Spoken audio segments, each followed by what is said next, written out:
कापगी नियमजी अखोगी hand glove अनु mask उपो हाइबनेबा hand glove याउद्रे हाइबदि मागी सिदि पोइजननिना चिनखा चंगवादि mask safe ओइदोनेबा मिट चोंगसु अनु केन safe ओइदोनेबा खुद असिदि हामगसु साबुन के तौर सादुगा हाम तौरसु अदुम मनम नम लेना अनु हैंड ग्लोव उपो हाइबनेबा नियमदि सुम उपचलने मास्क उपचलने यारे असवाय थम्बलो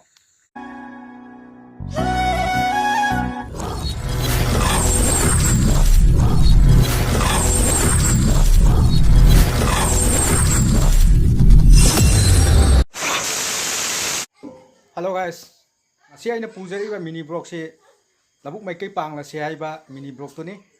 लबुक चलगे अदुगा खोगी तिलिदा कापने बजा तौरसी अदु कमाइन कापे हाबदु मफम दु यौरगा उचरागे मैम सपोर्ट तौमिनसी को वीडियो से यंगमिनसी पुन्ना अदुदि मफम दु यौरगा उचरागे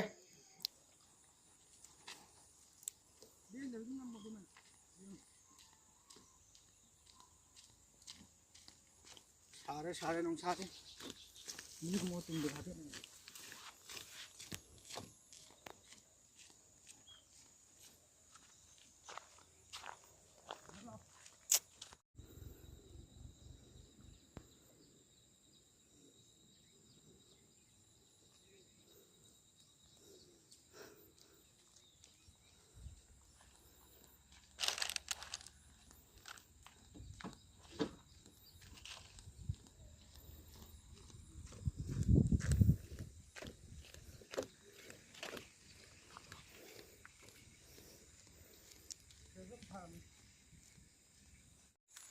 Hai mem,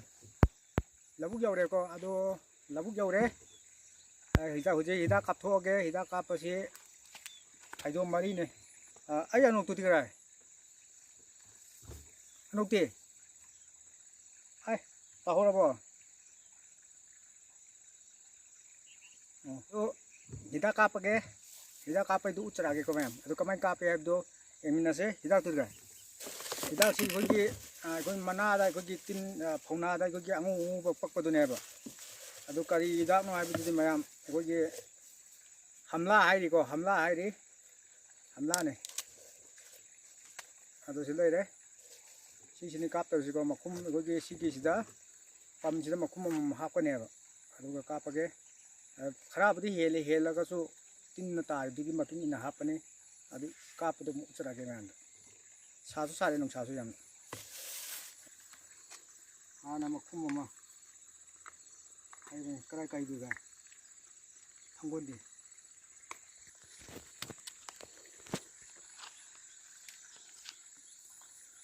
नियोंगदि सिगिसे मागे सिदा थारिसे सिगी 10 20 30 40 15 थारिसे मीटर नेबा एमएन नेबा एमएन दो अखोगे 25 सिल फाइदोम अमदा 25 हापो हाइबनेबा कोइना 30 मयादा हापनेबा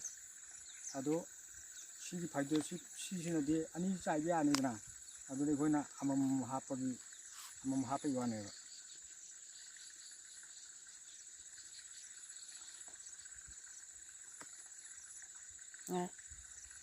अदो नियमदि कोइगी हिता कापसे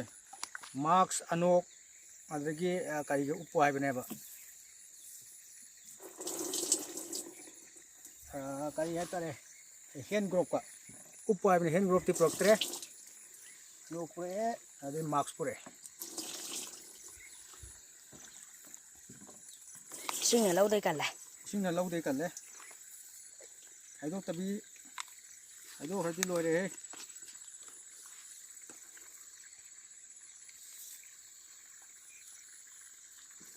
पमुई होय ना मुकोन दो यार हे आइदो रे आइसु खुमजन बिरानी को अदिदा हाइदे सिंग bungang ngambe ya lagi siang gitu sing yau damina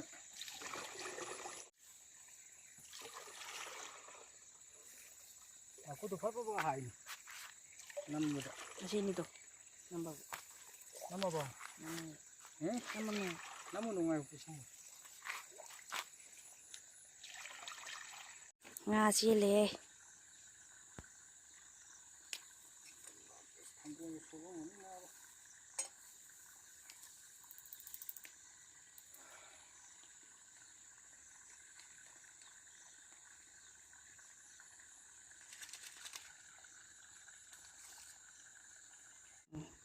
Hijak apa ini umzi kau gig hand growth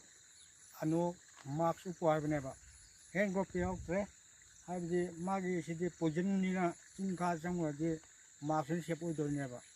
mitra tu orang tu anu kini siapa udah beneba kau ada sidi ham aku tu sabun kita tahu satu ham tahu tu itu mana nama lain lah anu hand growth upuai beneba ni umde semua upcalan ni marks upcalan ni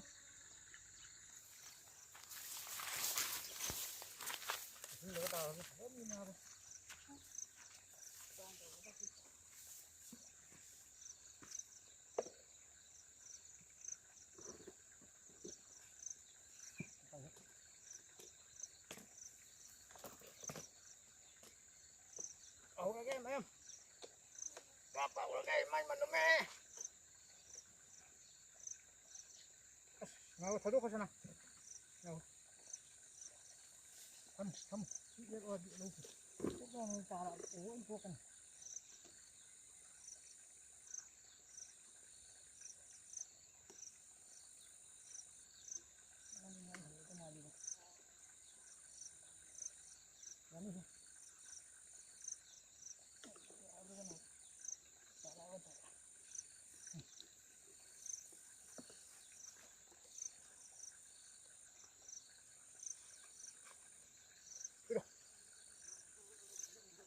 오늘 봐요 그래서 공화가 여기 있나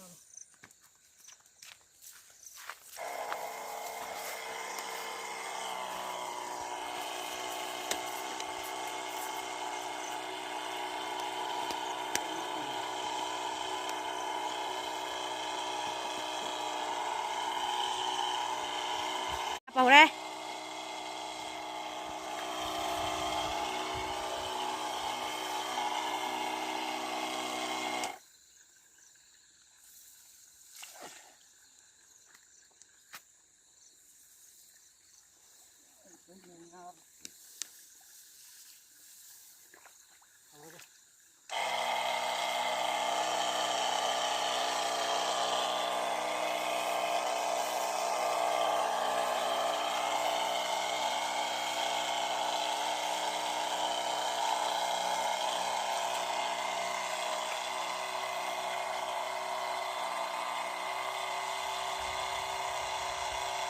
khá chạy tại nó chạy lỏ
진짜 따겠습니다. 아무 소리 듣고 있는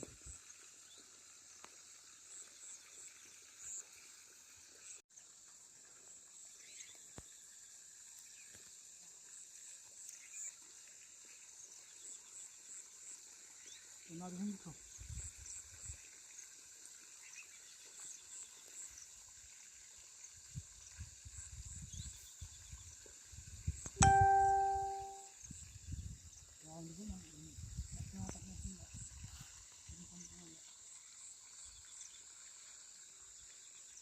thùng cái mâm thùng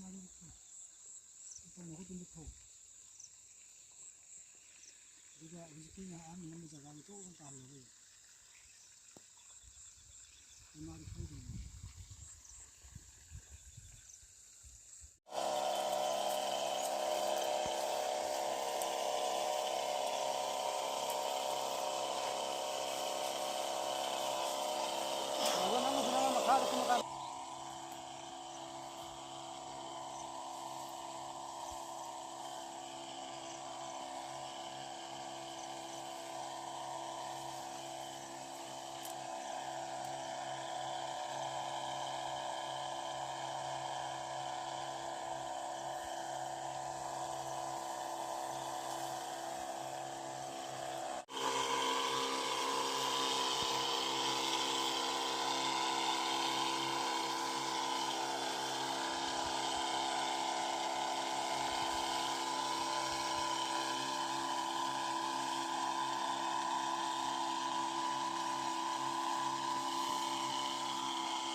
lùi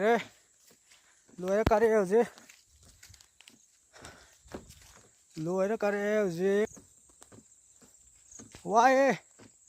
coi cái hidak trai với pump po khua xí đi lùi đấy lấy tre xem mà ado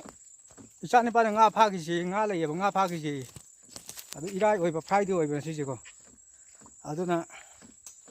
cà rê chai lùi đấy cà rê isan pa si le đấy rồi 피범 따드래 맘 비오시도 kup어졌다래 이 아육다 거기 농사 사등에도 쌓이고 이거 파거든요 봐 농사 사갈라면 좀더 더부크라 로이절람마가 이라이 어디에 사졌라 아도 이 마락두다 뭐 토가가 빰부락보다 빰좀 야기다가 아도 뭐 시험멍 아이래는 봐 타이밍 탱도 그래 어제 뿡 따라 그래 해럽다이래 이라이 나나 잘라니 이라이 요토니 아두가 보사그러니 그만 아두가 비디오시 업로드 오지라게 아미나세 비디오시 마얌 히다 카파도 까만 카피 빰 히다 카파도 하이버도 마얌 아미나시 타복 수라가 하영 와라가 고마얌 하운 짜거든 매 팜마고 아두 파울레 이트라가디 지영완 맘라까니 아두수 पैसा네 마얌 아두 이샤기 꽃다 해라가 길라 짜부두디 पैसा tingदेना ma'am हुजी खरा वाजरसु है नुंगाइना जायबा अदुने ma'am एमिनासे एक video से लोइजनजरगे ma'am channel नसिबु support तोबियो नुंसिबियो अदुगा video से स्वाय लोइजनजरगे video से फजरगदे ma'am like अमतंग तोबिरमो अदुगा आगी channel नसिदा नोबु चंबिरक पैसनो यावरगदे subscribe मचा अमतंग तोबिरमो पैसा tingदमिको मैम सब्सक्राइब तोबुदा अदुबु वीडियो नुंगाई मिनी ब्लॉग कुंबा अदगी रिएक्शन मुबांग नुंगाई वीडियो सु मथंग लाकनी को ma'am ngaiminnase adu phode video swai lojinjrage okay bye bye thanks for watching